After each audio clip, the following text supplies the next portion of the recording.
So how's your quarantine going?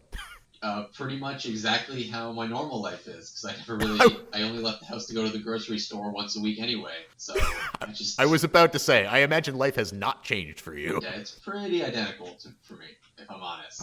It really hasn't been that different. That's hilarious. It's actually been really nice because it's been like a really easy excuse to just like not hang out with anybody. Oh yeah, just like sorry, like quarantine, like just can't do it, you know? Yeah. Oops. Yeah, oops. It's like, sorry, I just can't do anything now. I would love to do something, but, we can't. So, I'm just going to have to sit in my pajamas and play video games all day. Oh, sorry. Quick announcement. We now have a subreddit, r/It's Two Brothers Podcast on reddit.com.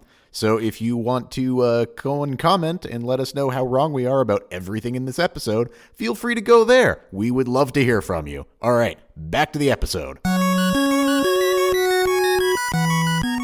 Yeah, I've been working home for about a month now. I guess it's been about a month at this point. Yeah. We're close to it. God, man, it's been interesting to say the least. Yeah. Are you still in the it's hard to work phase? No, not really. So I have a rolling desk, and Lauren, she hoards monitors. She's got anytime that she gets a new monitor, she just hangs on to the old one. So we have we've got 5 or 6 monitors sitting around the house. So I've got my laptop hooked up, so I have dual screens. I've got I hoard mice. You're in the Matrix essentially. Yeah, pretty much. I hoard mice. So I have all these mice hanging around, and so I hooked up a mouse. I'm good to go. I've got a home office set up. All in all, it's been pretty good. It's been pretty good. Oh man. But yeah, I've since being quarantined, I've had extra time on my hands, so it's really unlocked all of my culinary potential. I've been doing things that I wouldn't normally bother trying to do. What was it, a couple weeks ago, I made homemade creme fraiche. Oh my god, really? You made creme fraiche? Wow. I made creme fraiche. It's delicious. So you're officially a pseudo chef. I'm a pseudo chef now. Yeah, great. It was really easy. You just take cream and buttermilk and you put them in the same container overnight on the counter, and then the next day you have creme fraiche. It's delicious. What does it taste like? I did. It tastes mostly like cream with it's like if you took cream and then mixed a tiny bit of sour cream into it. That's kind of what it tastes like. It's really good. Yeah, cream is good. Sour cream is good. Yeah, dude, put that shit on pierogies. Oh, I bet. Yeah. It's so fucking good, man. Oh yeah. So how are the grocery stores where you are? So they're doing the whole social distancing thing, and they're also only letting a limited number of people into the grocery store at once. Oh, they're doing that. Wow. Which is not usually horrible. We grocery, because in Canada, so Friday was a mandatory holiday, so the grocery stores had to close. So we did our grocery shopping on Thursday. Ooh. And of course, whenever you have a mandatory holiday, everybody and their mother is grocery shopping. Yeah, the day before, of course. Yeah, and so it was kind of I was like, should we grocery shop on Saturday or Thursday? I figured it would probably be even worse on Saturday, because all the people that forgot that Friday was a mandatory holiday would be like, oh shit. That's the real key. Yeah, but here's the problem though, is but then if you buy things like chicken and stuff like that, they're not gonna stay good. So you gotta still grocery shop close to when you're gonna cook, but not too close. And then Sunday's also a mandatory holiday because it's Easter Sunday. So it's you pretty much have Thursday and Saturday, and those are your choices. So it was a shit show. It was a really, really long line to get in. And then of course, everybody's spaced out 6 feet from each other, so it's been interesting. They're not doing anything that extreme at the grocery store where I am. I'm in the Southeast United States. The ABC store, the alcohol store, does only let one person in at a time. One person in? Oh, that's hilarious. One person in at a time, yeah. And you're not allowed to look through the store. You have to an employee greets you at the door, and you have to tell him what you want. Oh, jeez. Yeah, it's alcoholics only, essentially. Fuck. Yeah, the LCBO over here is LCBO, for those who don't know, is the the liquor store in Ontario, and so Like they are also doing the you have to wait in line to get in, but like I mean there's like, you know, there's like 10, 15 people in the store at any given time. And you can browse. Like the last time I was in there, I had to browse a little bit because they don't have the tequila that I normally buy. So I had to browse a little tiny bit, but you feel bad because you're just like, oh, all these people waiting outside. It's like, oh, yeah, it's definitely. Canada. Yeah, so it's a little cold. It's windy, and it's just like, all right, I'm not gonna make these people wait outside while I try to find the perfect tequila. Yeah. And actually, I fucked up because I was like, I need the medium-sized bottle. I was like, not the large one. And then he brought like the tiniest size, like the tiny flask size. It's like, that's not the medium size. Like, yeah, it's fine.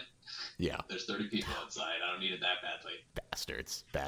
But no, but how about like meat selection and stuff? Like, it sounds like you're like cooking pretty freely. Like where I am, there isn't really like meat available a lot of the time anymore. That's interesting. I'm having no trouble finding anything except for paper towels right now. Yes, paper towels and toilet paper are still very much so in demand. Yeah. They figured out the whole toilet paper situation. I don't know. Maybe we just reached like peak toilet paperage and like everybody's got such a huge stock of toilet paper now that nobody's buying it. But like when I go into the grocery store now, like there's literally like a wall of toilet paper. Oh, really? When you like, I think they're overflowing because they ordered so much. Oh, I wish that was how it was here. No. Yeah, toilet paper is no longer a problem. I got lucky and I get to the store like right as they open. So I got there like as they were rolling out the paper towels. So I managed to grab a big roll. Yeah. Paper towels are still hard to find. I don't know what's going on with paper towels. Like we found some, but we had to buy first world problems, right? We had to buy a different brand than I would normally buy. God, yeah. That is definitely, yeah. But same thing with toilet paper too. I mean, like they only have the one brand of toilet paper and they have a shit ton of it. But they're also, I mean, they're rationing here, right? So like, I don't know how they're doing it. Signs with like only take 2 or. Yeah. But I'm feeling like a fucking genius though, because as you may remember, shortly after I came back from Japan, I installed myself that Japanese bidet toilet seat. Yeah. So, I'm using like 2 squares. It's great. Yeah, I mean, I am a fan of the post shit shower, so I'm right there with you. Is this content? Is this good content? I hope so. This is all I got to give. I mean, this is relatable now for all the people that are in quarantine. Yeah, finally, our family's tendency to just talk about our bowel movements constantly has paid off. Absolutely. Yeah. So, I mean, I guess if you're listening, sometime into the future, this was all recorded during the lovely COVID-19 global pandemic crisis. Something we have no doubt forgot about almost immediately without question. Yeah. I mean, I imagine in like 6 months, people will be like, wait, what? Yeah, that's right. There was that crazy virus thing. Wow, that was crazy, wasn't it? And then that's the whole conversation. That's all we'll ever say about it. Pretty much. Oh man! All right, but start talking about some of the things that we usually talk about. Yeah, well, I mean, I was about to say, I was like, now that we're, now that I was trapped inside, for so long, I had plenty of time to play the new Half-Life game, which also came out coincidentally around the same time as a major virus epidemic. Yeah, actually, it's been a really good month for video games, I gotta say. Oh, it's been great. Yeah, I think we're gonna. I mean, I think I'd like to do spoilers, so I guess. God, of course. Yeah, so like. Spoilers for Half-Life Alyx. Like, if you're listening right now, you have not played it. Stop right now. I will put a time here.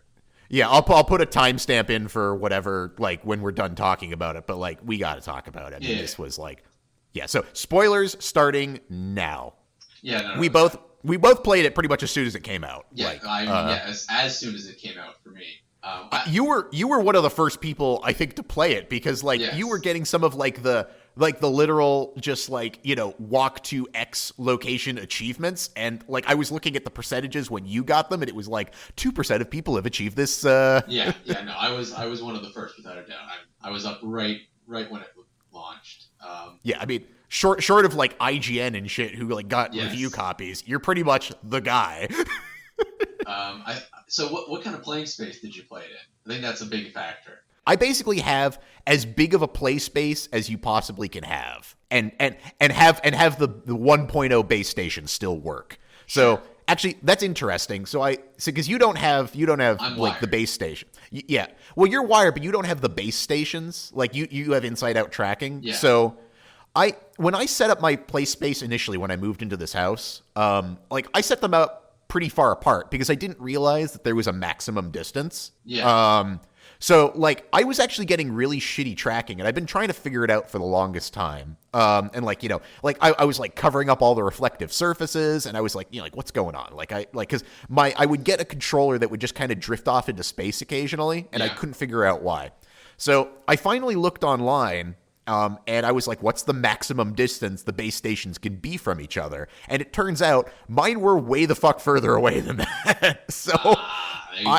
I brought them in a lot closer so that they are like basically right within the maximum distance they can be. So I basically, with the 1.0 base stations, my play space is as big as it can be. I don't know what I can't remember exactly what that size is, but that's, for those who have VR, that's what I have. And generally, to be honest, the biggest thing for me is actually the cord. Like, the cord is actually the limiting factor for me. Because if I go right to the edge of my play space, like, if I turned around, I would rip the cord out of the wall. Not out of the wall, but out of the computer. So, because you're basically just standing in place. Yeah, I am standing in place. I could technically play downstairs, but I'd have to, like, transfer saves or something to Chandler's laptop, and I don't want my roommate's laptop, and I don't want to do that. So yeah, I play standing room only, which limits how into it you can get, obviously. Yeah, and then you are also playing with the Oculus, so you're using the Oculus controllers, right? Yes.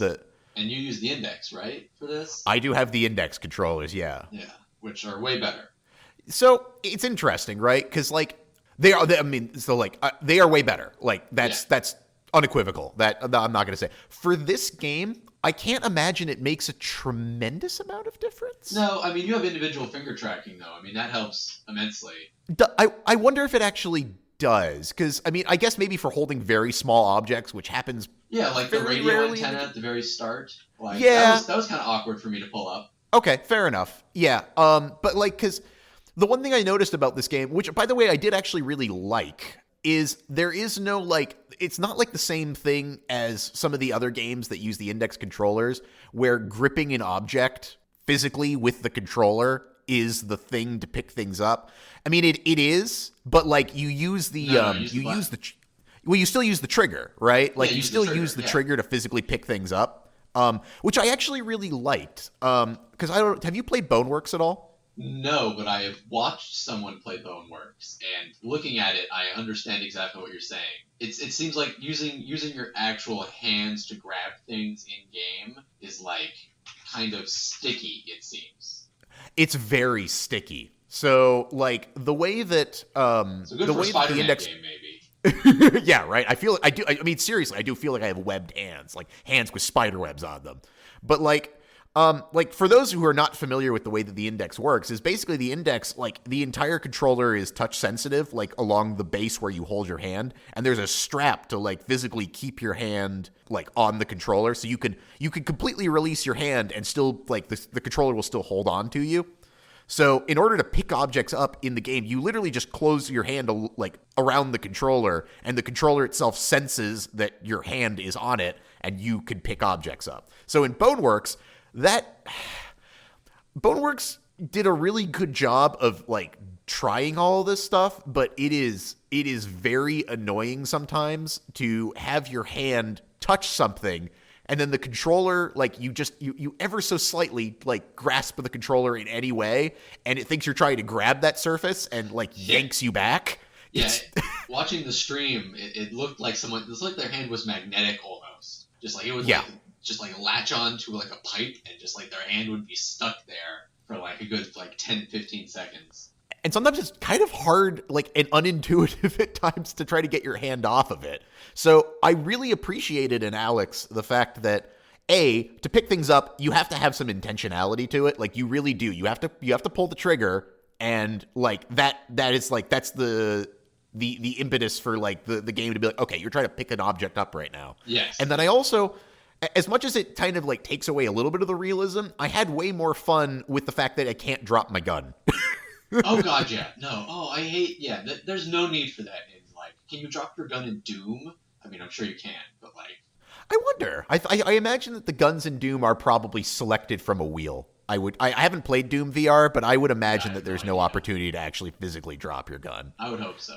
But like, it's unnecessary. Like, yeah, it's unnecessary. Like, and here's the thing, right? I could see a scenario where you would want that. Like, I mean, Alyx is to some degree a bit of like a survival horror type of game.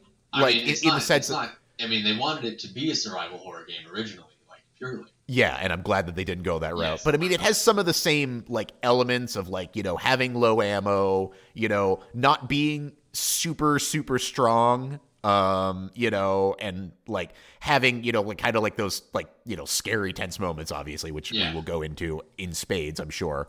But I did find that like, you know, like I could see in like a game like a very like serious survival, like if they ever made like a Silent Hill VR that I would never play in my entire life and I would probably not even be able to watch videos of, I could see dropping your gun being something that would be an interesting gameplay element to that, just because it's like that adds to the fear factor of the game.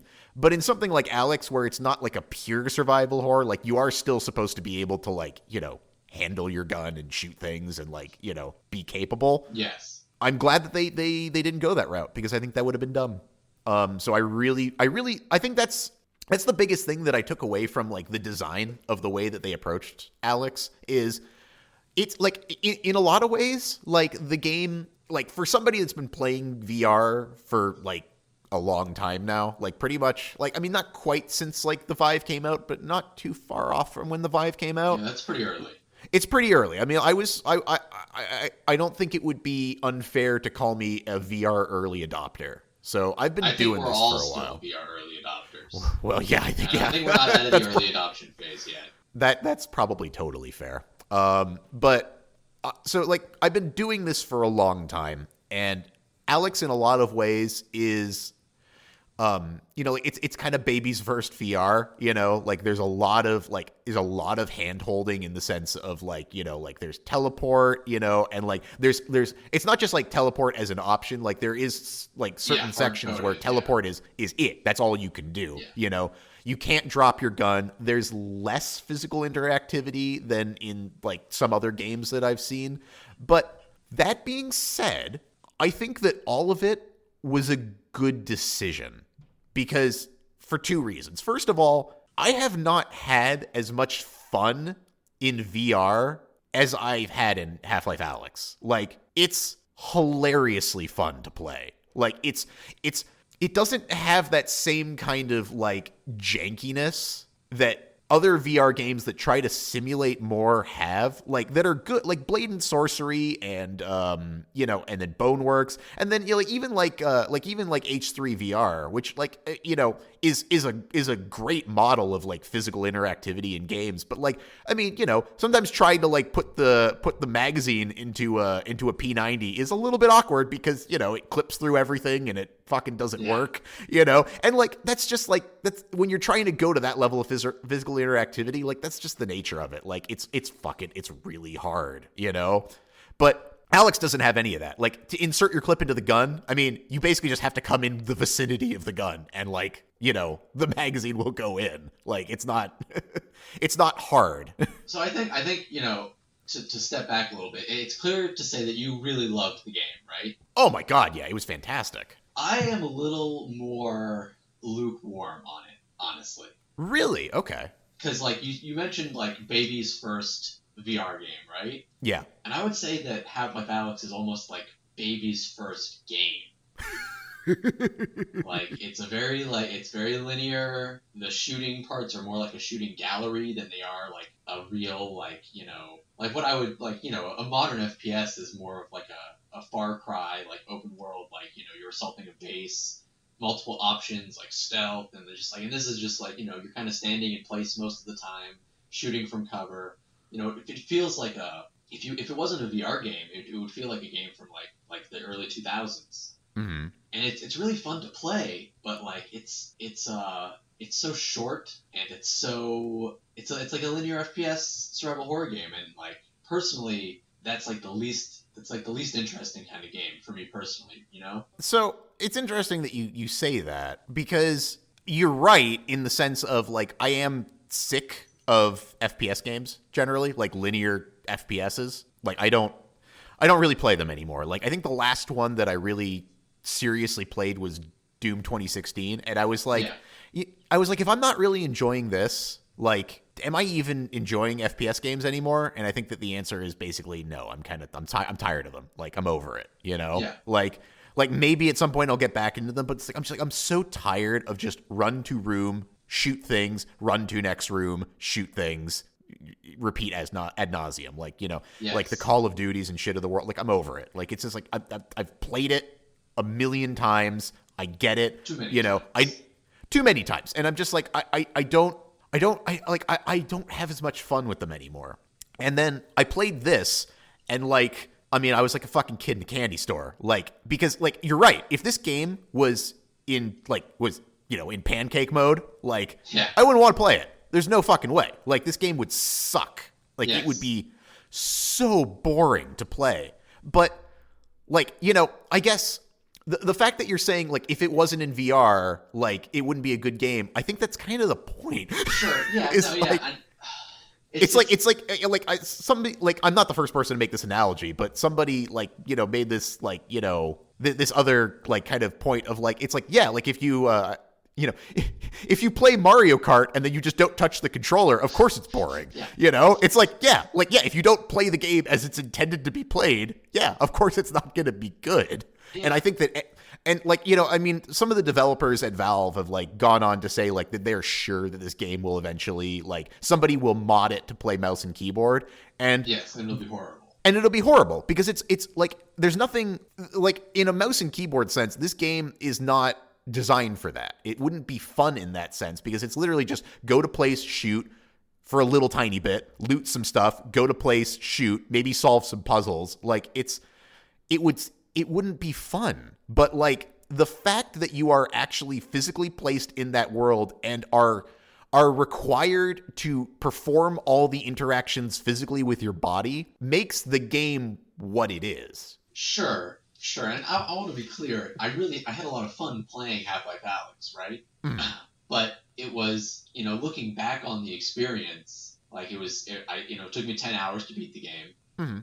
So I would have preferred more, and, you know, even though I might play the game again just for like the novelty of, like, you know, it's a fun like, you know, experience, but as a game, as like an engaging, like, you know, as something that, like, I don't know, like when I think back on the experience, it just seems so like I would have liked a little more like inventiveness. Like I was reading a post, you know, someone saying, like, you know, they need to do like God style games, like black and white, you know, like that would be amazing for VR. And it just seems like, you know, this game could be so much more, and instead it's kind of like just like a hallway shooter in a lot of ways. And it's just like I could use like more physical interactivity would have been nice, like oh, you know, like some like physics puzzles to kill enemies, like, you know, shooting like barrels off of ledges or something to like crush enemies would have been cool. But like it just kind of felt like there were these sections of, like, you know, beautiful like hallways where I was looking for ammo and intense, like I'm trying to figure it out as I'm saying it almost, like my that's fine. on the game. Well, here, let me talk for a bit. Sure. Then. Well, actually, let me ask one question before. Do you like Half-Life 2? I like parts of Half-Life 2. Okay, so you weren't like super into Half-Life 2 and its subsequent. Okay, so I think that probably does make some difference, because I mean, like, this game in a lot of ways, like obviously Half-Life 2 had a lot more variety in its gameplay, and that's, I think that's to be expected. I mean, like, you know, it was trying to Half-Life 2 was trying to take advantage of the physics engine as much as humanly possible, and they basically just tried a bunch of stuff related to that. And I do think that Alyx, in a lot of ways, tried to do a lot with the VR interactivity. I don't think they did enough, but I understand why they didn't do enough, and I'll kind of get into that when I get into my thoughts a bit. But like, if you weren't like if the corridor shooting portions of Half-Life 2 were the most boring part. I liked all the non-standard shooting parts in Half-Life 2, I guess. Okay, because yeah, I mean, yeah, driving because cars, Alyx is driving water boats, Ravenholm. yeah. The first part of Ravenholm. Fuck fast zombies, but the first part of Ravenholm is fun. Oh, I gotta say, I am so glad. I was so worried when I saw the first fast head crab that they were gonna put fast zombies in the game, and they never did. And I was so grateful. I was like, "Fuck you guys if you put fast zombies in it." Like that would be uncool. I did not even think about that until just now. That would have been. I would have never played. I would have taken my headset off and stopped. Yeah, it would have been tremendously uncool. That would have been traumatic. Yeah. Oh my god. I have to say though, like, so during the game, right? Like when I encountered like my first head crab, like I was scared shitless. Like having it jump at you is unfun. No, it does a great job of like getting emotional response. Like as an art piece or as like a tech demo, the game excels. As a video game, it's okay. Okay. See, I had a very like I guess so here's what I was going with the head crab thing, right? Like when I first encountered one, it was like, oh, this is terrifying. And like Alyx and and Russell, are also both like, oh shit, like it's a head crab, right? And then like, by the end of the game, like you're fighting them like it's no big deal. And like I felt that, like Alyx got used to fighting head crabs. I got used to fighting head crabs. And like I was less like by the end of the game, like I was less jumpy, like I was better at like reloading my gun in combat. I was better at like taking cover effectively. Like I was better at like I physically as a person got better at Half-Life Alyx, like as I like my physical movements, and like, there's some of that like in every game, like, obviously you play a game and you get better at the game. Like that's, I mean, fucking duh, right? Yeah. Like, but like I never actually like improve my skills at a thing in a game, like from a physical perspective, but like I got better at like the wrist flick thing, my physical dexterity during the course of the game got better in the same way that like you would expect the character to get better at it, like, and there's so many abstract ways that they represent that in video games, like in every FPS RPG, like you have a gun stat and you have a hacking stat and like whatever, right? And the more you like, and if it's a Morrowind style progression system, the more you do it, like the more your little number goes up and the more you get better at it. Yeah. But in Alyx, those are my favorite systems, Jason.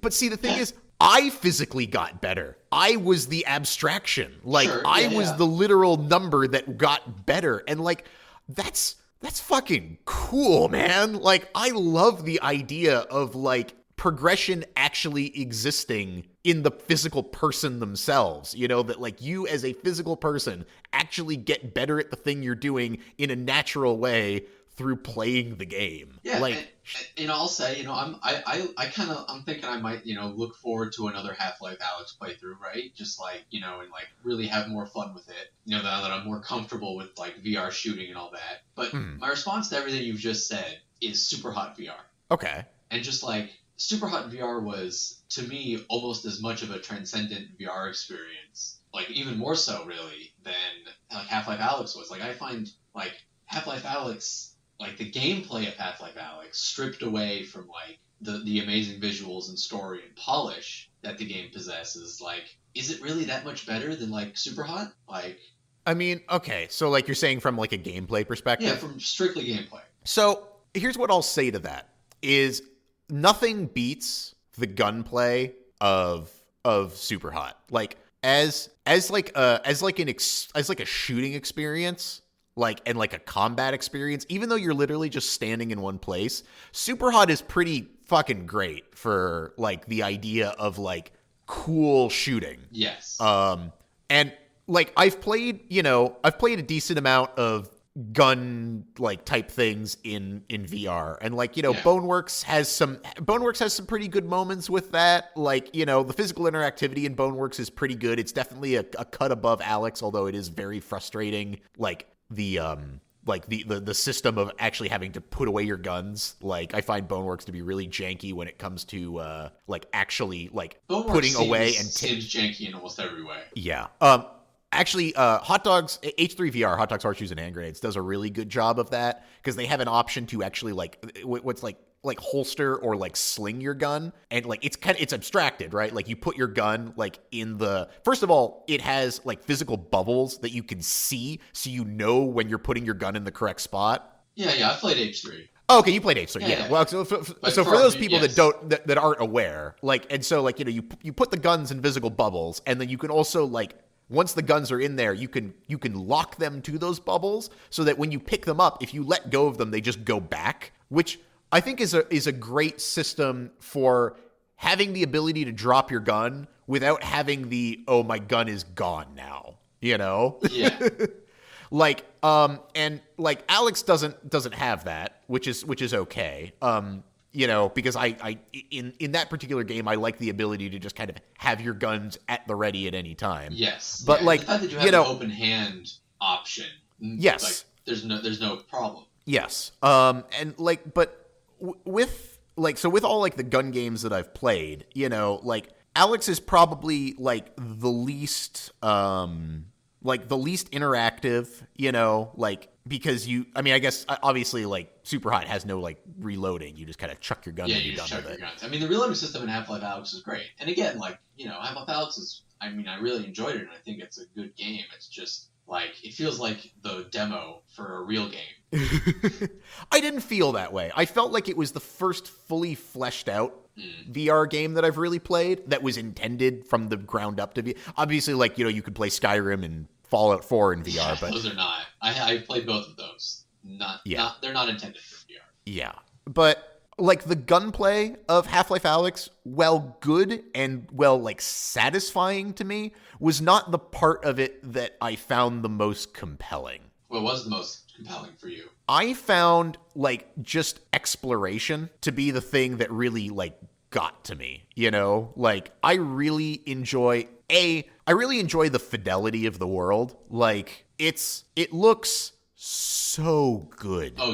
Oh yeah. Like it looks so good. And like, you know, VR has a very magical quality of like, you could pretty much show people anything and it's still amazing because you're seeing it at scale and you're seeing it in, you know, like with depth in 3 dimensions. But like, so here's the thing that like blew my mind. And I don't know if you really noticed this while you were playing, but like I was looking at like the pictures on the wall and I noticed that the glass, like the pictures were actually behind the glass of the picture frame, and that the glass of the picture frame was actually reflecting the world around me.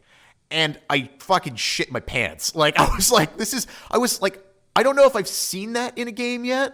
And if I have, I didn't notice it to the degree that I noticed it in like Alyx, but like, if you notice all of the glass in that game, like computer screens and stuff like that, like they reflect the world. Like, and like there's, I think it's called specular reflection, like where like, you know, things have kind of like you can see like lights and stuff like reflected in like shiny objects. I think it's specular lighting. Okay, yeah, sure. I mean, yeah. You're not talking about subsurface scattering, are you? I don't think I'm talking about right? Yeah, that's skin. Yeah. Which if there was any of that, I didn't really notice. But like that, like, I mean, there definitely was. But like that whole, and like the thing is when you were like, if you were looking at those pictures and like, you know, you could bake that in and that would be easy, but like it was clearly done in real time because as you moved your head, the reflections shifted based on like your head position, you know, like as they would in real life. But that's tech demo stuff. Like I don't consider that part of the game. I was like that fidelity, like that's what I want. Like I didn't realize that was something so that you're still obsessed with like graphics is essentially what you're saying. Well, you still want better graphics. I would be happy with this game if it was like pixels. Like okay. Like I don't factor the graphics in as like a thing that matters in whether the game is good or not. But were you very impressed with it from a graphical perspective?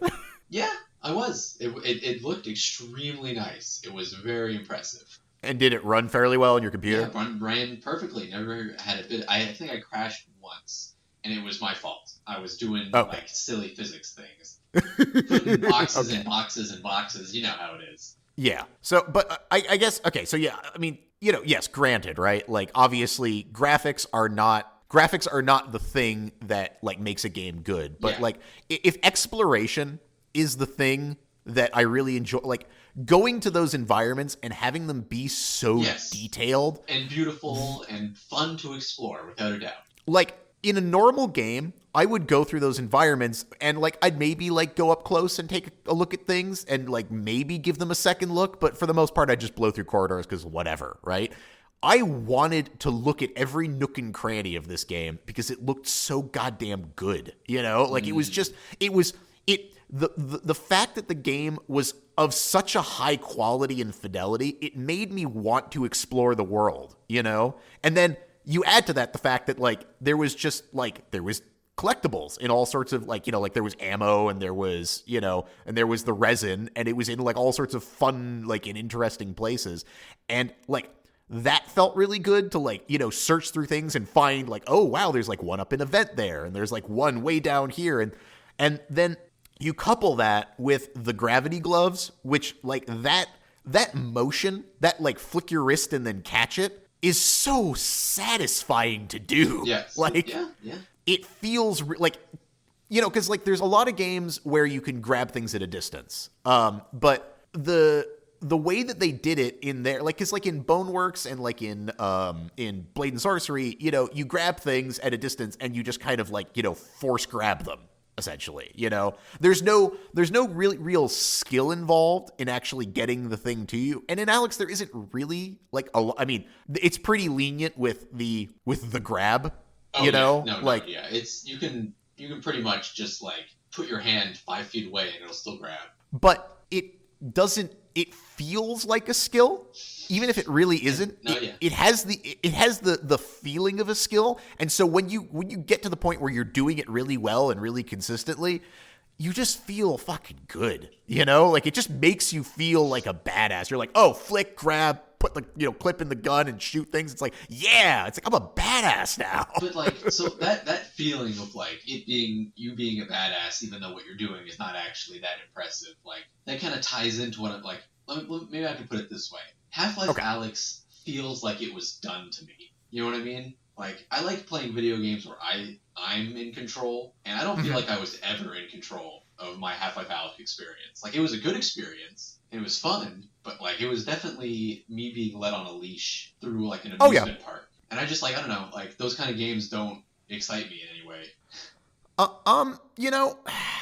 I get what you're saying, but I do have some degree of like sandbox exhaustion. Like, that's because you're playing bad sandboxes. You should play Kenshi. Oh, we'll talk about Kenshi in a second. Okay, yeah, sure. We'll talk about Kenshi in a second. But I've actually been kind of like craving just a really solid linear experience. Yeah, because it's funny you say that, because I was also, before this game came out, was also craving like a good like, just like, yeah, I just want to play like something like that's mindless and good. Yeah, and it's like, I mean, like, and like, you say 10 hours too short. Like, could I have used more? Yeah, like, I would have liked maybe another 10 hours of this game. But like, at the same time, I would rather get 10 hours and want 20 than get 20 hours and want 15. Sure, yeah. But it's Valve, so the 20 hours wouldn't have been a want 15. It would have been a whole good 20 hours. Yeah, I know, but at the same time, I think that they needed to make this game so they could learn a lot of things, like what works, what doesn't, what people are willing to deal with. I 100% agree with you on that. Like, I don't feel like this is the last word from Valve in Which is why I say VR it's a tech Half-Life. demo. It's a tech demo. Okay, let me say this, right? You should go play Boneworks. Okay, well, no. Boneworks is someone's attempt at a tech demo. Yeah, Boneworks is a tech demo. Yeah, okay, like Boneworks. Sure, okay. Boneworks is it is a very cool tech demo, and I really appreciate like how far they leaned into it. But Boneworks is not a game. Okay, you're right. Boneworks is fair enough. You're right. Alyx is a game. Is a game. It's just the opposite kind of game that I want from a VR game. Yeah. But I feel like this is the first time that I really felt in VR like I was playing like a fully fleshed out gaming experience, you know? Oh Like, yeah, no, okay, yeah, for sure. yeah, and like, honestly, I've just been clamoring for that for like, I've been desperate for like a true game in VR, and that's what this is, you know? And it's interesting because, like, you know, there have been other games. Like, I played this and I thought, have there actually been any other true VR games? And I actually completely forgot about Resident Evil 7. Yeah, But and there's also, I mean, there's others. There's the Walking Dead one. yeah, and that came out at a very similar time. Yep. And so I don't really count that because it came out, it's very contemporary to it. But like, I'm talking about like in the past. Like, is this like a high water? I mean, this is, to me, it's a high watermark, but it's not the first VR game. It's not the first VR game that had like some fidelity. Yeah. But Resident Evil, I can't play that because it's a horror game, and I've seen videos of it. Oh. I've seen videos of it, and the videos scare me. So I could not put on a VR headset and spend any time in that game. Can we talk let's, while we're on the topic of horror, can we talk about Jeff? Yeah, let's talk about Jeff. Yeah, let's talk about Jeff. I got very close to not playing Half-Life Alyx anymore. Yeah, me too. I was very scared. I was like, don't do this to me. Don't make me play this. I was literally saying just like, fuck you, Valve. Just like, how dare you put this in your goddamn game? Like, But you kept playing. I did, yeah, because I really enjoyed my time in Half-Life Alyx. I just, like, it was really short, and at the end of the day, like, I don't feel like I did anything. I mean, come on, dude. We'll talk about Jeff more. Just like the fucking, like, the green, like the hallway at the end, like that green power stuff. Just like, that was one hallway, dude. Like, I could have used at least 2 hallways of that. That was really fun. I really enjoyed that. You got a whole section in Half-Life 2 with the souped up gravity gun. And I get a hallway? Really, Valve? Really? Yeah.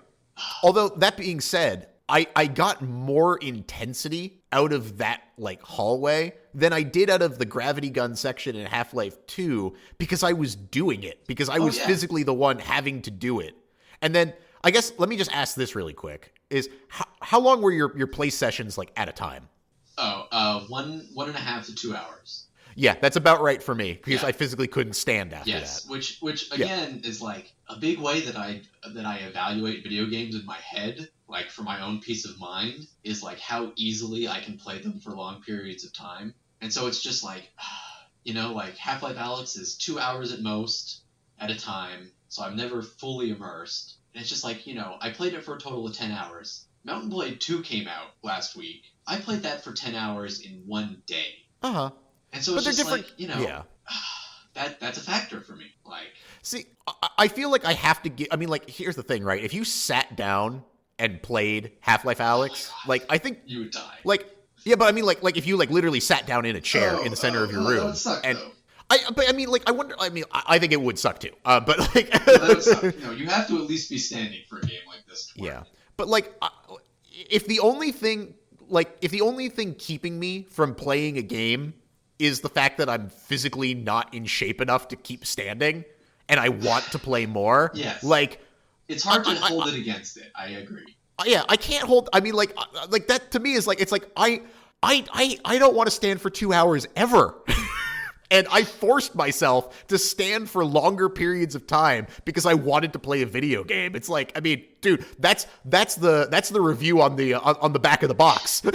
But so okay. I stood for 2 hours on purpose to play a video game. And in fact, on some days, I stood for 2 hours, took a break, and then stood for another like 30 minutes to 45 minutes just to get a little bit more playtime in, even though I was like, my legs were jelly. I did do a 4-hour day once. Yeah. 2 hours in the morning, 2 hours in the evening. That was pretty intense. Yeah. I think that, when I finished the game, that was around what I was doing, is I was doing 2 hours, taking a break, doing 2 hours, taking a break. So my response to that would be, though, is just like, why didn't Valve think of that? Why isn't there, like, a car section every 30 minutes or, like, every hour? Oh, I mean, because people would fucking throw up. But, like... Oh, well, that no. You know, fuck all the fucking weak stomach bitches. Like, they're clearly inferior genes. Like, they can die out as the superior race of weak stomach people rise into the true VR world. Okay, VR Hitler. Yeah, All right. exactly. Yeah, I don't need to worry about it. Like, it's fine. I love how at the beginning of this podcast you started with I don't know if VR is really that important to literal VR Hitler in like 6 episodes. Well, that's what happens when you drink a beer as you're podcasting. Oh man, but here's the thing, right? So I guess let's say this: do you want there to be a VR option at the very least for Half-Life 3 if and when it comes out? Oh no, I hope it's a full VR game. So okay, so so do I. I don't game. You know, like I'm seeing all these 10 out of 10 reviews for Half-Life Alyx, and it's just like, do we not factor in game length anymore? Like, do we not go like, oh, this is a $60 game. It's maybe 15 hours for a regular playthrough. That's not enough. Oh, see, okay. I disagree with that. Like, you care. I think you care way more about game length than I do. I care a tremendous amount about game length. I don't. Not necessarily how long the game's main story is, but how long I can get out of a game. 100 hours minimum. That's my rule. Here's the thing, though. Like, and so, like, for me, like, game length, like, I will happily pay $60 for a 10, 12-hour game if that 10, 12-hour game gives me $60 worth of enjoyment, which, to me, this did. So like, It's not so much that it's, like, not cost-effective. That's not what I'm saying so much. It's that I think that a good video game, by definition, and this is getting into my weird definitions that I like to make about things that are clearly not actually, you know, real-life definitions, but just, like, a real video game should, like, be interesting enough to, like, keep your attention. Like, the gameplay should be creative and freeform enough to allow you to play it for a long time, even if there's not a lot of, like, content. Like, you know, a good example would be I played this this martial arts online game recently, Absolver. It was called Absolver, and like Absolver it's a very small game. It's like maybe like if you're playing like it is a single player game, quote unquote. It's maybe 10 hours, right? And it's like a $40 game, but because of the online elements and because of the way you can customize your own character's fighting style and like unlock new fighting styles, I easily played it for 100 hours. And so it's just like, I don't see a reason why I shouldn't hold all games to that standard ultimately. And Half-Life Alyx fails that standard. Like it's not really that creative. It's an experience, and you can experience it once, maybe twice, and then you're done with it. And it's not really, there's not a lot of like intellectual oomph to it. It's just an emotional, like it's like watching a movie, which is why I say it like it happened to me. It's like it's a good movie, but like I want my games to be interactive instead of like just a thing that happens. I could not disagree with that more. Sure. Yes. Good. Yeah. I mean, like, my counterpoint to that is like I've spent like between Diablo 2 and Diablo 3 probably like 600 hours. Yeah, exactly. and like I don't even get a shred of the enjoyment out of Diablo that I do out of playing this game. See, like that's to me that's a disturbing sentence. I mean, look, I'm not saying it's not, but Diablo is a fucking, it's a casino, it's a slot machine, and like, well, I get like a lot of, it's like, I mean, because it's a Skinner box, like there's a drive for me to continue to play it, but like I don't, get up from Diablo with like a big old smile on my face. I just kind of like play it for 10 hours in a day. Right, you're not playing those games right. It's like, what happened after I figured out, this is getting real deep, but when we were playing Path of Exile, I figured out that like blink teleport build, right? And it's just like, I have never played Path of Exile since, because I figured out the game mechanics finally, right? Like I spent 300 hours figuring out what the optimal game mechanic was, and I figured it out, and I was satisfied, and I never played the game again. Like, just like that's how I play games. It's like I play them to like dissect their internals, and it's like I dissected Half-Life Alyx's internals immediately because that's all the game is. Yeah, it's a very simplistic game that relies entirely on the fact that you are physically in the world Yeah. to derive its enjoyment. And, like, And if I was playing Half-Life Alyx right now, I would be telling you how much I love the game, right? it just didn't stick with you. It's just, I'm not playing it right now. And I'm probably not going to play it again for a long time. And if I ever do play it again, it'll be for another 10 hours, and then I won't play it again ever. So it's just like, you know. I am planning on replaying it when I get at least some sections. I might not replay. I probably won't replay Jeff. But I'm planning on replaying it when I get my Index headset, because I want to actually like see the game in a little bit. Like, I mean, the Vive was fine, but I want to see it at its full fidelity. So I want to see it with the Index headset.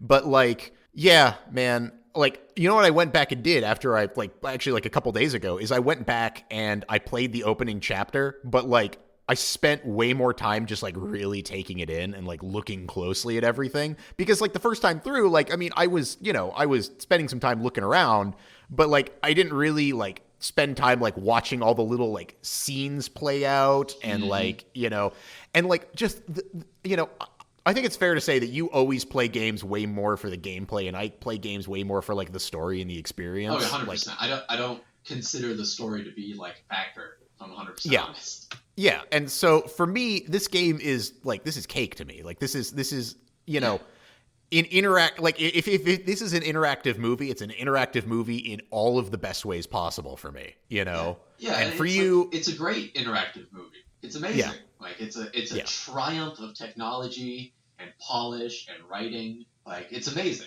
It's just not a great game. Okay, well, I think hard disagree for me on that, but I think that there was no way that this game was ever going to win you over. I mean, because it's not trying to do the thing that you want to be done. But what I will say is, I think that because this game exists and shows what can be done, like that an actual full game can be made in VR and be made like well, that this will actually spawn like more games like you want, because people might actually take development seriously on VR. At the very least, I am excited for Half-Life 3 VR. Oh yeah, so am I.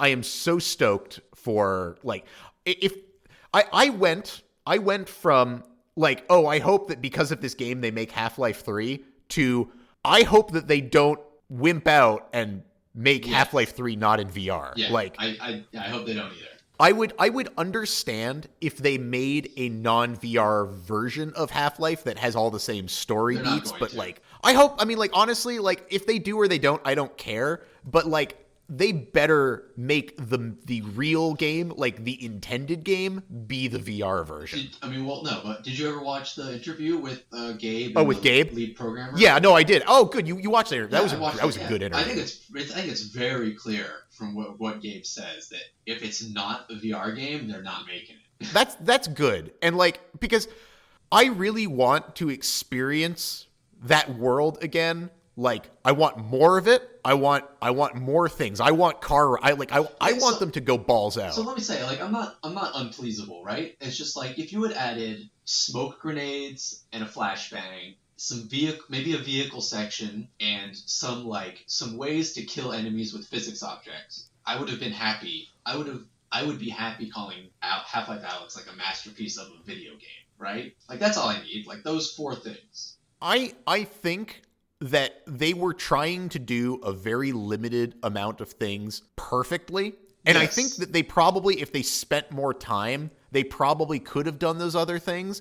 But like, just the fact that they managed to do everything that they did so perfectly is like, very I think impressive. that it's very impressive. And I think that they needed to make sure that it was even worthwhile, because if people don't like those handful of things, like, they're not going to like anything else. Like, if people don't get on board with VR because of this game, they might not get on board with it, period. And also, if there is more things that they want, this is the best way to find out. Like, if they get a bunch of feedback of like, dude, give me a crowbar, give me a vehicle section, like, give me barrels to knock over, then they know, okay, we can go further. But if people are like, whoa, this was already too much for me, like, I'm already like having trouble just picking up my gun and putting them, you know, like, then they know, okay, maybe people, like, they need a little bit more baby steps before, like, you know, we're all VR gamers, you know, like. But so to bring this to like a broader issue with like Valve as a developer, I feel like this is a Valve problem. Is like they're scared shitless of their player base. Yeah. And like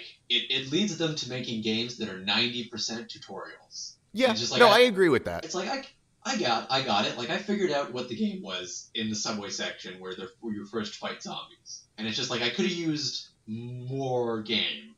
And it's just like, I feel like Half-Life 2 wasn't that to a great degree. I mean, it kind of was, because you were always learning new things. You were always learning new things. But but like I could have used that. Like give me a fucking antlion pheromone grenade. Like that would have been fun. Yeah. I mean, I guess that's really all. That's all my complaints boil down to. It's just like I'm disappointed in like how safe this game was. Yeah. Okay. You know what? I'm gonna go ahead. I'm not. I won't use the word disappointed, but I did wish that they were braver on this game. I understand why they weren't. It was a smart decision not to be braver. Yeah, and I think that it'll get more people into VR. So I think that the end's like I wanted this game to be the Half-Life 3, VR, and it wasn't, and that's okay. Yeah. But yes, I mean, like I think that I guess it's like this. I appreciate this game for what it is. I like the things that they got right. I think they got really, really, really right. But if they make this same game as Half-Life 3, like if Half-Life 3 has this same gameplay loop, I won't appreciate it. I will be like, they really need to do more, Like I need the crowbar, I need the vehicle set, like I need everything, God, we need a like crowbar. Oh, we need a crowbar. So like, bad.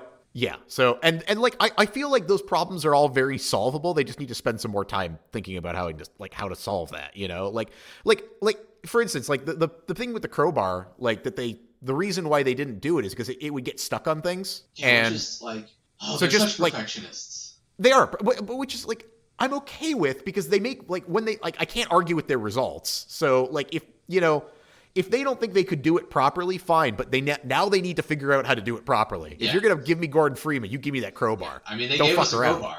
They did at the end, yes. So like but like would you be okay with the crowbar being like temporarily non-physical, so it would just clip through items if you got stuck on something? I mean, I feel like that's not even necessary. Just like, or like an easy mode where that's the case, like for like people that like are still using teleport and like just can't like deal with all these things. Well, just like, like let me unequip the crowbar and unequip it and re-equip it, like just like you're done, like problem solved. Which I'm sure that they'll have to do. Like exactly, all these problems are solvable. They just need to do it, And like, but when you have to get the pipe out of the train door, right, to open the train doors, like, that pipe fucked up a bunch. Like they left that in the game. Like, let me hit things with the pipe. Yeah. That's all. That's all I'm asking for. Yeah, they could have given her like a baseball bat or something. A lot of people said that. Literally anything. Yeah. I mean, like, I played Blade and Sorcery. Like, I'm comfortable with how melee objects work in VR. Yeah. So let's do it. Oh, and give me two-handed weapons. I want rifles. Yes. I mean, I liked the way they let you like pseudo two-hand those weapons though. Yeah, I was wondering, was that animation meant to be the pulling out the magazine of the gun, or was that actually the like you're two-handing a weapon? Oh no, Because I always did that, like, instinctively. Did that. I don't think it made a difference, but I always did. I don't know if it made a difference either, but I'm glad they put it in. I'm wondering if it was intended on being. You're saying that it might just be that. Actually, I'm not sure. It might be, although that only really makes sense for the pistol, I guess, because the shotgun and all that wouldn't really make sense. So maybe it is. Okay. The shotgun and the SMG don't have two-hand. Yeah, do they not? I mean, I wasn't able to ever do. I mean, I was able to do it once. Well, I'm almost positive now that the pistol thing is just the reloading thing, because you're able to sometimes hold on to the little like knob on the side of the shotgun, but that knob is for reloading, and I could never two-hand the SMG. I thought that you could two-hand the SMG. I'm almost positive you could two-hand every single weapon. Well, maybe. And if not, I'll tell you what, I did it every single time. I think if you could two-hand the SMG when it was naked, but I think once you started putting upgrades on it, like the autoloader and stuff, I don't know. Yeah, I'll have to go back and look at that. For sure. So, Jeff. Let's go back to Jeff. Yes, let's go back to Jeff. Yeah, let's go back to Jeff. Okay, so that section. So, right off the bat, did you ever try and kill Jeff? No, but the only reason why is because I had that section ever so slightly spoiled for me because I was reading something and something they were talking about an unkillable enemy who has who can't see you but can hear you. So I knew that he was unkillable, so I didn't even bother. Because I never even once, like, I didn't even try to fire a shot at him. Like, the way the game introduced me to him, like, it felt very clear that he wasn't a killable enemy. And yeah. I also didn't have the ammo to, like, experiment, to be honest. Yeah, I think that even if I didn't know for a fact right off the bat, like, I could tell that this was a puzzle, so I didn't have any... I didn't feel like I would have had any inclination to actually try and shoot at him. Yeah, well, as someone who had no idea what I was getting into, I never even tried. There was no... It was like, at first I was like, oh, this is fine. Like, you know, I can just throw bottles and like, oh, look, there's this like this freezer door. I can lock them behind. Oh, this was fine. This wasn't a big deal. And then you have to let them back out. I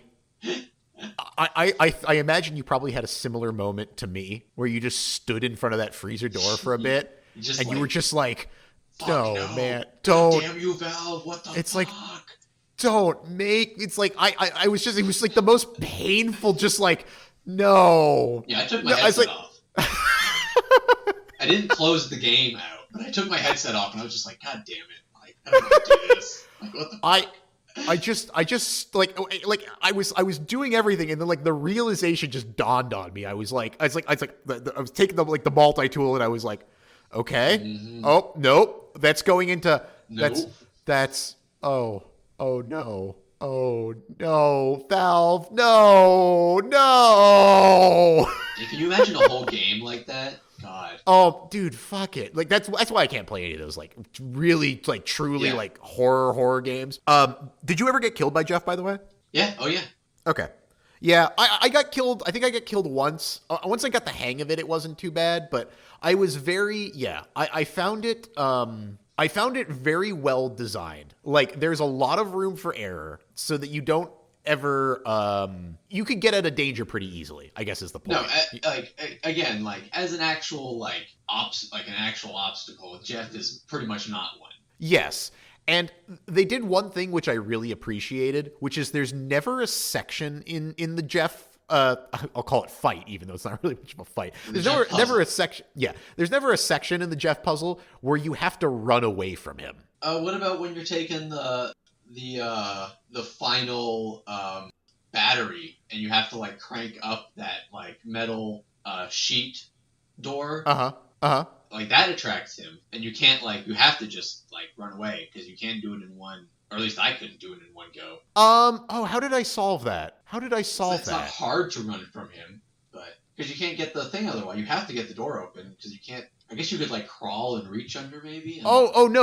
So okay, you must have did that section differently than I did it. All I did was I opened it a tiny bit just so it was cracked, and then everything fell out the bottom. It didn't fall out for me. I had to open it. Well, because I used the gravity gloves to knock everything off the shelves, and then it would fall out the bottom. Okay, yeah, maybe I didn't think of that probably. You probably did that the hard way. I did that the fucking easy way. That section was a little bit, but like, okay, I guess what I mean by run away is like there's never a section where he's just straight up like chasing you down a hallway or anything. You know, there's no like run in fear section. Like yes, thank God. Yeah, like there would be in something like Amnesia or whatever, where it's like, you know, there is just a section where you are just straight up being pursued by a fucking scary thing. Like that doesn't happen at any point, really at any point in the game. I mean, I guess the closest thing to that, Stalker. Yes, but the Stalker's not scary so much as it's just like tense. Yeah. No, yeah. It wasn't really that tense. Yeah, I mean, the closest thing to that is like the head crab, like the fast head crabs in the bottom of the Northern Star. Because that section, like they're I mean, like they're like basically infinitely respawning, right? Like there's not basically. Yeah, they are infinitely respawn. So there's no opportunity to just shoot all of them. So you just kind of have to run away from them. But like even that section, it's like because they're not like it's not like an instant death monster running like chasing after you. And it's not very hard to dodge them. Yeah, and I hate that. Like I couldn't like the Resident Evil games, like where like Nemesis or whatever, or Mr. X, where you have to run away from an unkillable enemy. Yeah. I can't do that. That's too tense for me. I'm not like I'm too much of a baby. There's no way that's gonna happen. So there was no fuck that. point. Yeah, there was no point in the Jeff puzzle where that's a requirement where you have to run away from him and he's like actively pursuing you. It's always just like he move away from a point where he is, Yes. you know, Or he is, and that's coming. okay. Or he's coming, and that's okay. I can deal with that. So I found that whole thing very tense at the beginning. Once I got to like the part where you're doing the batteries, I felt less bad about him. I was kind of like more like, oh, okay, I'm really just corralling this guy around. No, you know, for sure. Yeah, the elevator was probably the peak. That or the freezer door. The freezer door for me was the peak. The elevator was very close to the elevator had like more of just like a no. Yeah. Yeah. But yeah, the elevator was. Did you ever look around the corner in the elevator scene? Oh yeah. I kept didn't. my eye on him the whole time. I couldn't. I just tucked my I crouched down, I tucked my knees, and I just sat in that corner, and I never even looked at him. I was just like, I don't want to even know what's going on. You have to press the button. I mean, you have to get near him. No, but once you oh yeah, well yeah, I mean you you just have to reach out and press the. And that was the old like once the elevator stopped, I realized I had to. I was like, that was the only time that I even looked. I was like, I don't even want to know if he's coming. You know, I was just like, if he's gonna kill me, I hope that he just like kills me in my sleep. Like, I kept my eye on him. So for a very scary fucking section, a section that I would normally not have put up with in a normal game, I felt like they designed it very well to be. Well, it was scary. It was the least amount of scary it could possibly be, you know, while still being fucking super. I don't understand how that's a true statement. Like the least amount, like it's like, I guess what I mean is like there was enough room for error that it was like as not tense as an extremely fucking tense situation could possibly be. You know what would have been as not scary as it could be if it was a field of like butterflies and lilies. Yeah, exactly. That would be not scary. That would be comforting, which is as not scary as possible. What you're saying is it was not as scary as it could have been, which is true. It's still pretty scary. Oh, man. Fuck. Jesus. Actually, you know what? You know what really fucking was intimidating the first time was with the Combine Heavies. Yeah, for sure. Until you learn just like grenade them. Yeah, but like when he first popped around the corner, I was like, "Are you fucking serious with this right now?" Like, yeah, and like he's so accurate at long range too. And he's so quick in closing. Like I mean, like they're not fast, but like you know, I'm sitting there fumbling with a grenade around the corner, and then I turn around and he's right there, and I'm like, dude, keep him at a distance. Shotgun to the head kills pretty much everything though. Yeah. No, that's the, and once I got, I don't, do you have the shotgun at that point? Yeah. Okay. I think I ran out of ammo for it because I think I was fighting head crabs. Shotgun was my heavy only weapon. Just like, oh, heavy. Well, time to pull the shotgun. Yeah. I pulled out the shotgun when I got scared, basically. I was like, shotgun. I tried to stay pissed. I never even got the rapid fire pistol upgrade. Like I stuck to single shot the whole time. I ended up very late in the game. I got the rapid fire pistol upgrade because I found it was really useful for killing head crab zombies because it's like you point at their head and you fire and it like just takes them out in one trigger pull, which is kind of nice. That's nice. But yeah, I never fully upgraded the shotgun. I never fully upgraded the SMG. But I got all of the I got the loaders. I got anything that would increase the magazine size. Dude, basically, getting the increased magazine size on the SMG was so sweet. Oh, I love that. That was so fun. That was so good. Yeah, I very much enjoyed that. I guess, do we have anything else to say about Half-Life Alyx? I mean, it was really good. I know that you wanted more. You wished it was more. I mean, what'd you think of the retcon? Oh, yeah, we haven't even talked about the ending. Holy shit. Yeah. Dude. Oh, okay. I loved it, actually. I thought it was a perfect way to end that game and also to make the game actually meaningful. And then also enough of a way to change the Half-Life story, like, so that they can actually make Half-Life 3. Like, I was so, like, sad at the end of episode 2, you know? Like, I was so bummed out, but then I was so like, all right, well, we gotta fucking finish this. And now, like, I have that renewed sense of vigor because now it's like, okay, you know, like, yeah, it's like, Eli, thank you. Oh my God, poor Eli. I was like, I'm so excited that Eli's back, but like now it's like, fuck, the G-Man's got Alyx. It's like we gotta go now. You know, like it's time. you know? Like, Yes, I feel exactly the same. Oh, God. Valve, I swear to God, do not make me wait another, like, 15, 20 years. Like, you know, I thought this was brilliantly written. And, like... Yeah, I loved it, yeah. I mean, I got fucking chills when I got handed the crowbar. Wow, you're a much bigger Half-Life fan than I am. Oh, dude. I mean, I am. I love Half-Life because the story is so good. And that's what I'm into, you know? I mean, I do love the lore. The lore is super cool. You know, there's lots of opportunities for them to, like, just kind of do whatever because they've left it, like, vague in a good way. But it's still, like, very interesting. Yeah. Yeah. And I mean, I just... I don't know. I don't know what it is about the Half-Life series. It's just like it really like it's a really like because I played Half-Life 2 first, and then I went back and played Half-Life, and then I played Episode 1, Episode 2. I don't know. Like it's just like I really like the universe is just really it's cool. You know, like I enjoy it. It is. It's very cool. And actually getting to spend some time physically in it was just like it's the kind of thing that like makes me love video games. You know, is like because like you know it's. I've talked about this before, but it's like that kind of like childlike sense of wonder that video games like used to give me. Like VR brings that back for me of being able to like, it's like, you know, be in a world, you know, and really like get it super, super into it. Yeah, for sure. No, I 100%, like I was saying earlier, Mountain Blade 2's out. So I've been experiencing that feeling all week. So speaking of worlds that I couldn't get into. Yeah, so you tried Kenshi.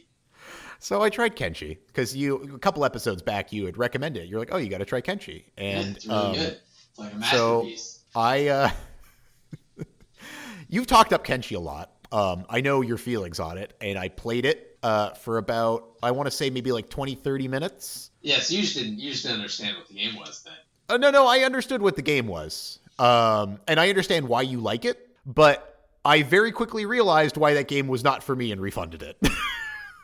Okay, yeah, I want to hear it. It was, I don't have fucking time for a game like that.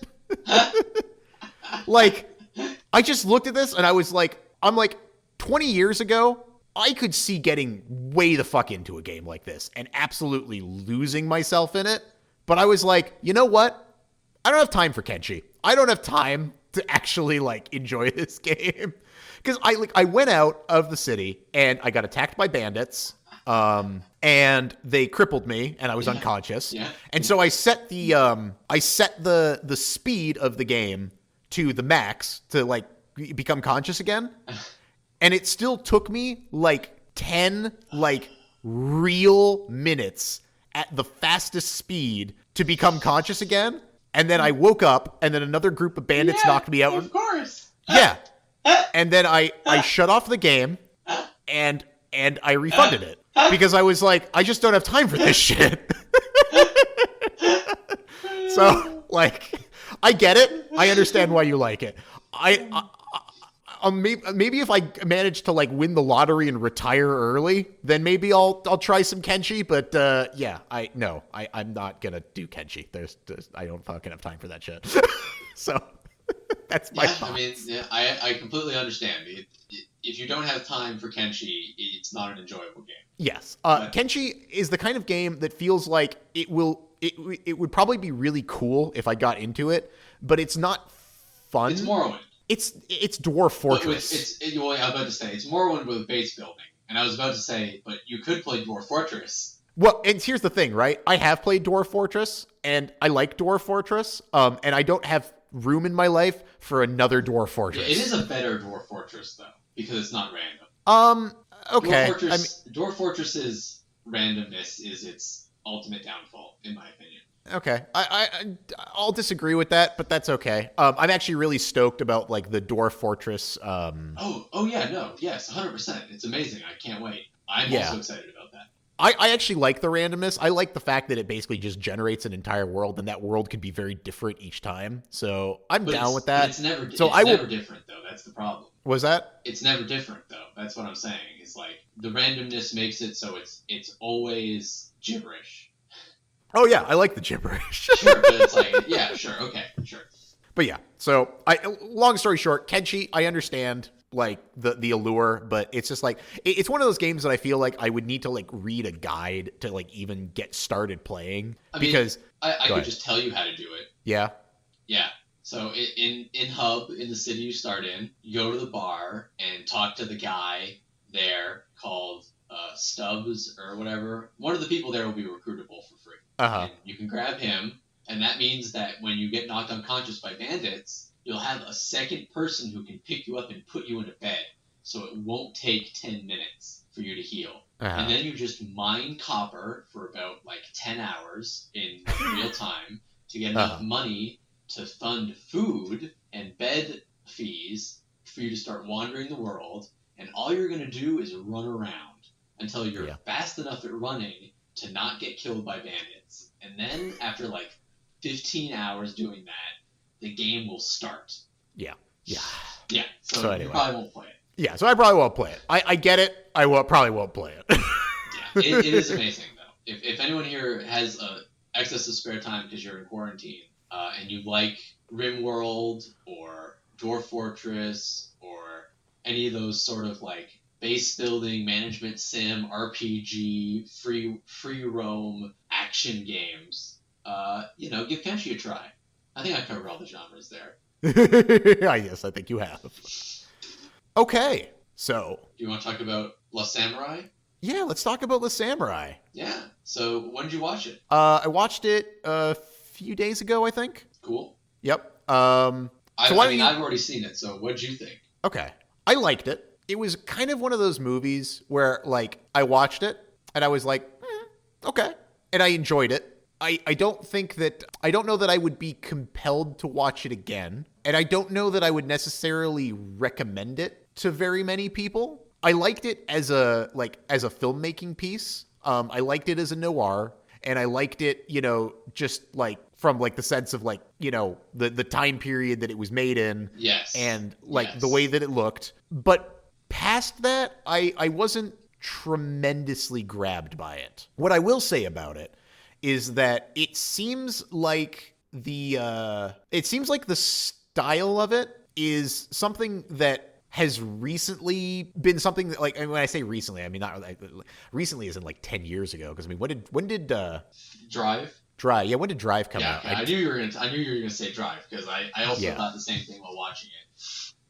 Yeah, because Drive was 2011. So I mean, not recent, but like recent within like the past like decade or so.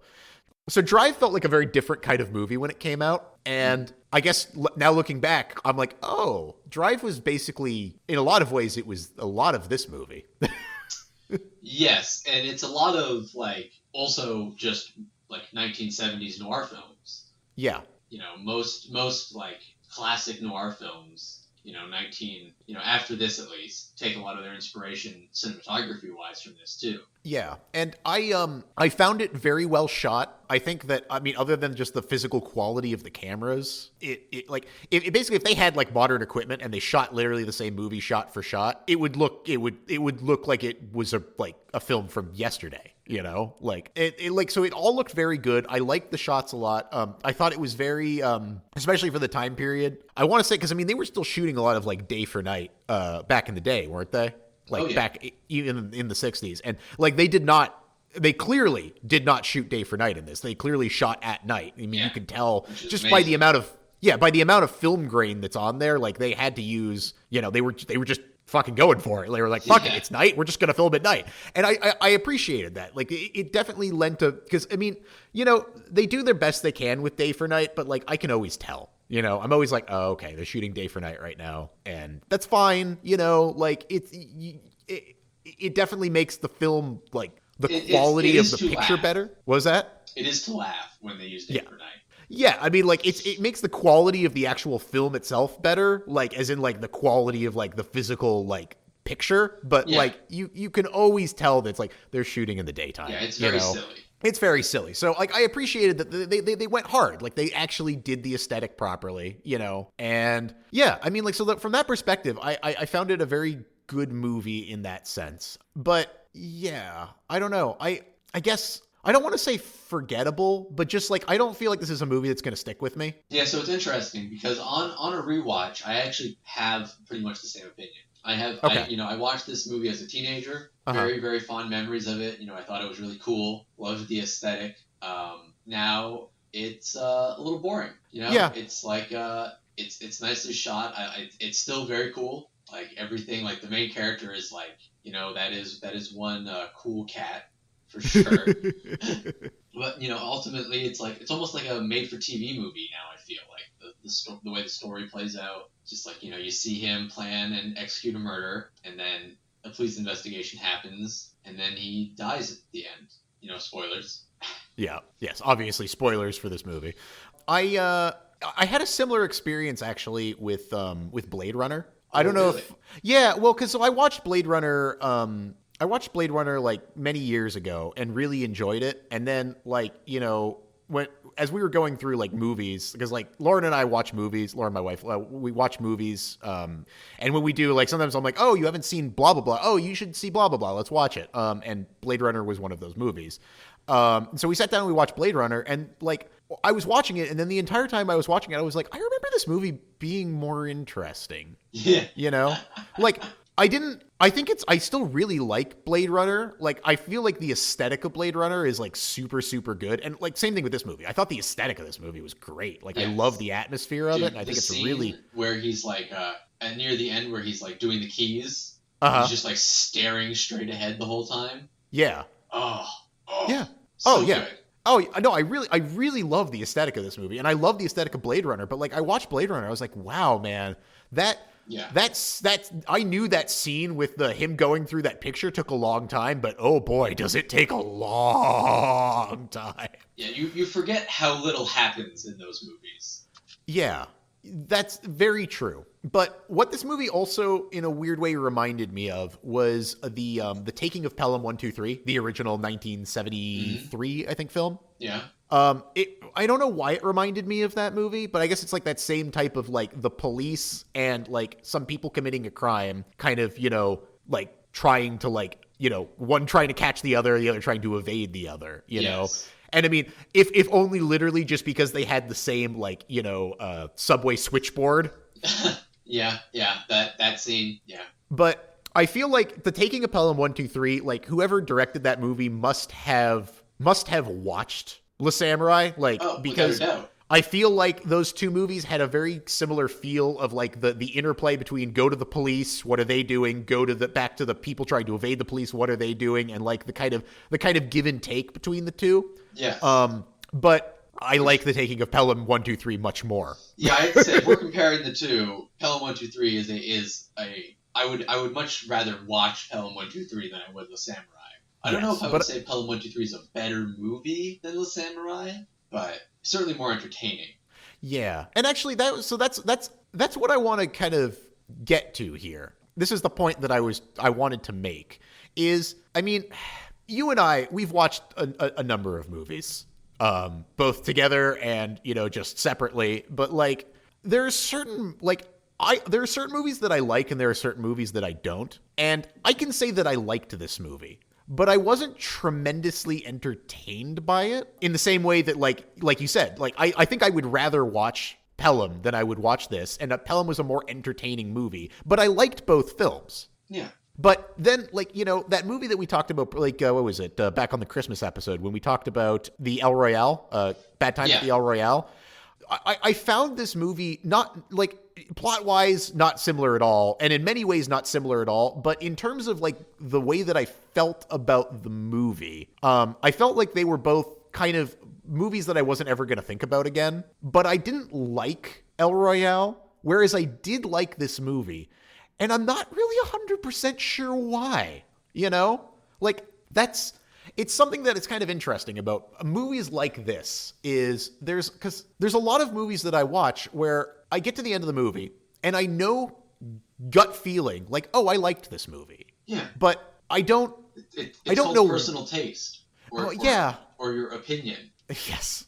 But like, it's so hard for me to pin down exactly what the difference is. You just haven't spent enough time thinking about it. I can say that as someone who has spent the majority of their life thinking on that exact question of like, what do I like? Yeah. Like, what specifically do I like? And the answer it turns out, is constantly changing, so it's very hard to ever pin it down. Fair enough. Because you always learn about new things that you like, and so hopefully your horizons are always expanding. Yeah. And you're learning about. That's why you watch things that you're not sure if you're going to like them, because maybe you will, and you're going to be like, oh, I guess I like what I try to do is I try to find elements of similarity between all of the things that I really like. Like what binds together all of my favorite things. Yeah. And for me, the answer tends to be a focus on like a relatively static main character surrounded by interesting world building. And so like I look for like I kind of like shitty sci-fi and stuff. Just like, you know, like I don't really like character development actually, as it turns out, very much. You know, like I love Chernobyl because there's basically no character development. It's almost completely procedural and world building. And it's like, oh yeah, please. Like I almost essentially like documentaries, but it's hilarious documentaries. Because you like the exact, you hate that in games. Yeah. Yeah. And you love it in movies. Yes. And I love it in games, and I hate it in movies. We're getting the same thing, but from different places. Oh, this is a very poignant episode then. Yeah, because it's like, you know what I really liked about this movie, I think? Now that you say that, I'm actually thinking about this. Because the difference between El Royale and this is this movie had more ambiguity to it, and I like that. I like even if the ambiguity could probably be quickly solved. Yes. I like the ending of the movie being a little bit less clear cut, you know? Like I like not knowing some of it, you know? Yes. And this movie does. It ends on that note. It ends on that kind of unsatisfying note that I don't know why I like it, but I do. I like every time a movie ends on a really like, you know, when any story ends on this kind of weird, unsatisfying note, there's something about me that's just like, I like, oh, cool, I want to dig into this now, you know? And I guess I really like that. I must really just enjoy that. Yeah, because, like, you know, fucking Twin Peaks, yes. you know, I won't spoil Twin Peaks, but let's just say that, you know, it doesn't exactly, I didn't feel satisfied with the ending. There is no ending to Twin Peaks. Yeah, you know, and he did it twice, which, you know. Fuck him. The fucking bastard. Like, yeah, he just, like, you know, he made you wait, like, what, 20 years? And then he was just like, yeah, you know what? I'm actually just still not going to I wasn't even born yet, I think, when he ended it the first time. And then he still got me with the second ending. Yeah. So, like, you know, and the thing is, I really liked it. I really enjoyed, like, the ride. And, like, I did, the ride was great. I didn't feel satisfied, but I liked it. But yeah, so like that's what I felt about this movie. Like it was I enjoyed it, but I think it's one of those movies that I can't imagine recommending to most people. Like I imagine most people would watch this and be like, "Fuck, did you make me watch?" You know? Yeah, I mean, like, the lack of dialogue, the slow pace. It's a movie you recommend to certain people. I got a funny anecdote about that dialogue. So I didn't realize that I didn't have the subtitles turned on. And it took 10 minutes into the movie, maybe even more, before there was even a single line of spoken dialogue. And I was like, oh, I didn't have the subtitles on. But I really enjoyed the that whole stretch of the first part of the movie where there was no dialogue, to the point where I was literally wondering if there was going to be no dialogue in the movie, full stop. Oh, yeah. Honestly, that would have been interesting. I wouldn't have not watched that. I mean, did you watch Mr. Robot, the TV series? I watched seasons 1 and 2. I didn't watch season 3. Okay. There's one, I think it's in season 3. There's one episode where there is literally no dialogue until the very end of the episode, and it took me, I think, a solid like 20 minutes to realize it. And I thought that was really well done. And that's what this beginning reminded me of. It's like I was like, oh, there's no dialogue. There still hasn't been any. And like I don't think if it wasn't for the fact that the subtitles I wasn't sure if the subtitles were on, because I didn't know if they were baked in or if I had to physically turn them on my TV, which it turns out I had to turn them on. If I wasn't actually like paying attention to the fact that there was dialogue, I don't know if I would have realized it until the first word was spoken. It was done very well, and I like that kind of stuff. You know, I like it when a movie does things. You like craft. I like craft, and this movie had craft. it doesn't mean that I found it enjoyable in the same way that I find, something like, The Matrix enjoyable or, something like that. But I really enjoyed the craft of this movie. And I think that's something that's very tricky with... there's a reason it's a Criterion movie. Yes, there's a reason it's a Criterion movie. Yeah. Because, that's... The they're not for soundtrack everyone. is amazing. Oh, soundtrack is very good. I love the kind of like I guess it's kind of like electronic. Yeah, it's like very early electronic music. Yeah, I really enjoyed that. Like actual synthesizer. Yeah, combined with like the little bits of like jazz, in the club. Yeah. Like it's just like it's a very cool movie, Yeah, it's cool. It's cool. It's cool. That's that's the best word to describe. It's like it's quintessentially a cool movie. Yes. Something you could you put on when you want to impress somebody. Yeah. It's it's an art piece, and like it's a moving painting. Unfortunately, not a lot to say. Yeah. About it because not a lot happens. We could describe the plot, but it's not really. The movie just has a certain aesthetic that comes out when you watch it, and it's just like it's the early French movie, like cigarette, trench coat, hat, wearing a motherfucker. Just like now this was pretty late. Cool. This was pretty late in the French New Wave, yeah. I think it might have even been after what you would consider New Wave, like entirely. Okay. Yeah. It's so this is already like the filmmaking is filmmaking is matured at this point. Yeah, this is well after the wave. This is like the wave coming back across the ocean from Hollywood almost, but not quite. I will say this that I found really interesting is because other than like Brick, which I don't really count in this regard, just because it's it's obviously it's a modern movie, but all of the other noirs that I've watched that I can remember were in black and white, and this one wasn't, and it was interesting to see that whole same like aesthetic in color versus in black and white. Although the color palette of this movie is very flat. Oh, it's very muted, and I like that. But it was interesting because I always imagine like all film noirs basically taking place almost entirely at night, which is easier to do, and like we joke about day for night, but like I'm sure that all of those are shot day for night. It's different. It works in black and white because it's almost impossible to tell that it is actually daylight. So that works. And I like that a lot more. Whereas in this movie, they obviously a lot of it was filmed during the day, and like it had a different feel to it than I'm used to for like that type of movie, because it's like when I imagine film noir, I imagine darkness, cliche, right? But like it's kind of what I think of, dude in a trench coat lit by streetlights, and like this was very much a movie that happens during the day for the most part. It was just. It feels like a very realistic noir movie too, which I guess is why it's neo-noir, not a noir. Yeah, and it's like, and that also made it have that modern feel to it. It's like we talked about, Drive at the beginning of this, and it's like because Drive, I thought was a very unique movie, and now that I've seen this movie, I'm like, oh, okay, no, it is actually a bit derivative. It is. Which I shouldn't surprise me. It feels like, as we know, there are no new ideas. No, but certainly not. Certainly not on the Two Brothers podcast. Oh, well, yes, definitely. No new ideas. Yeah, do we ever have anything insightful to say? Never. We certainly think we do, and then we get into arguments on the internet, and then people yell and then at us. People on the internet correct us, and we just realize we're stupid. Yes, that's always fun. Don't read the comments. But yeah, so I guess, do we have anything else to say about this movie?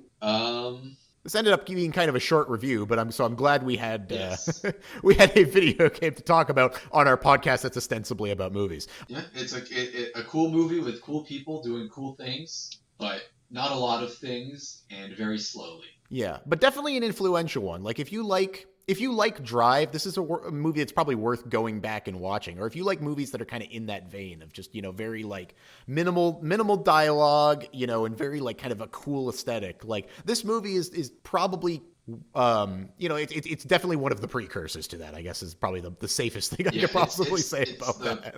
Father, I guess, of those movies. Yeah. So I think if that's something that you're into, this is definitely worth a watch. Otherwise, tough movie to recommend, but I did enjoy it. Probably a skip, honestly, now. Yeah, now that I've watched for a lot of people. We could probably chuck this in really quick, just because we have a little bit of, we tack on. We'll see if we can tack on a little bit here. But I did also, I don't know if it was in the episode or not, but per your recommendation last time, I watched Lost Highway. Oh shit! Yeah, that was a really interesting movie.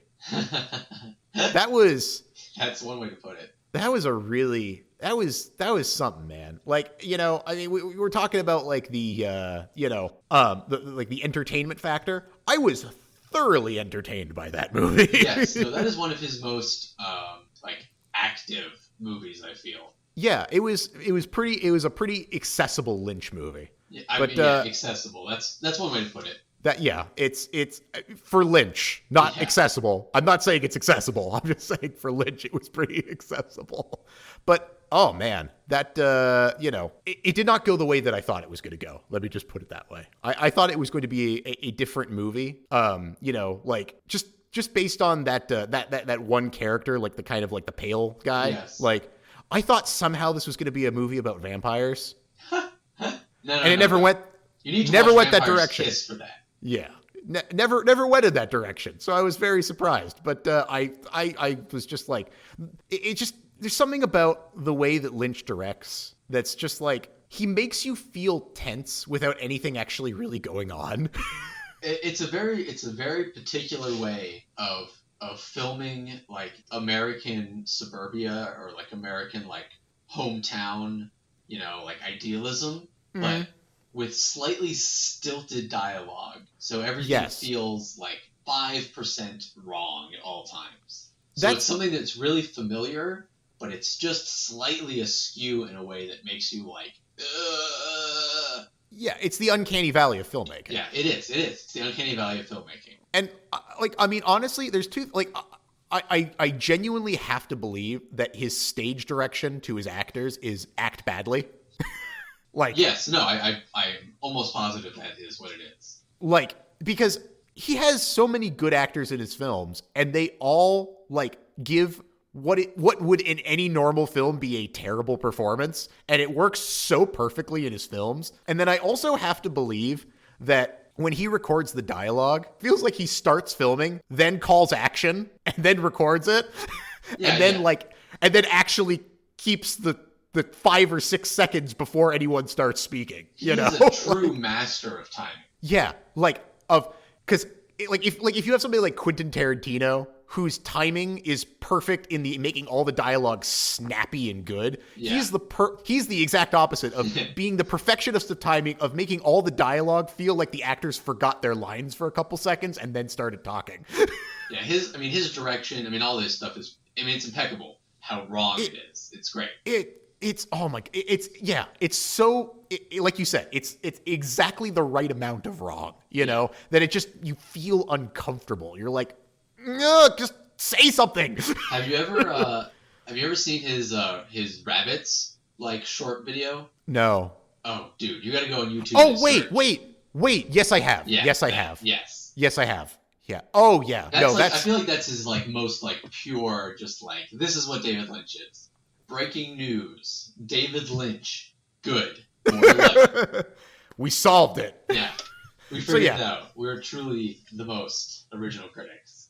Didn't mean to spring that on you, but because I didn't want to. Yeah, I love it. Didn't want to do a full-fledged review of this movie, but I just wanted to tack that on to the end because you did recommend that. Yes. I don't remember if you recommended that on audio or not, but I did really enjoy that. Yeah, I think I did. Okay, yeah. So anyway, yeah, that's I think that's all we have. Everybody stay safe out there if you're listening to this contemporary to the current situation, and if you aren't, be glad you're not. It's enjoy the small amount of food and water you've scavenged this day, and live in your post-apocalyptic hellscape that surely the coronavirus has created for us. Is there even internet? No. This is someone saved this on their hard drive, and some lucky guy found it, and a working computer somehow. It was Russell. He downloaded the internet. Yeah, of course. Yeah. He's got to stay safe from Jeff somehow. Absolutely. Yeah. This is how it happens, right? That's how the Combine took over. It was fucking 7-hour war. All right. I think that's enough for today. Yes. This is good. All right. See you guys. Yep.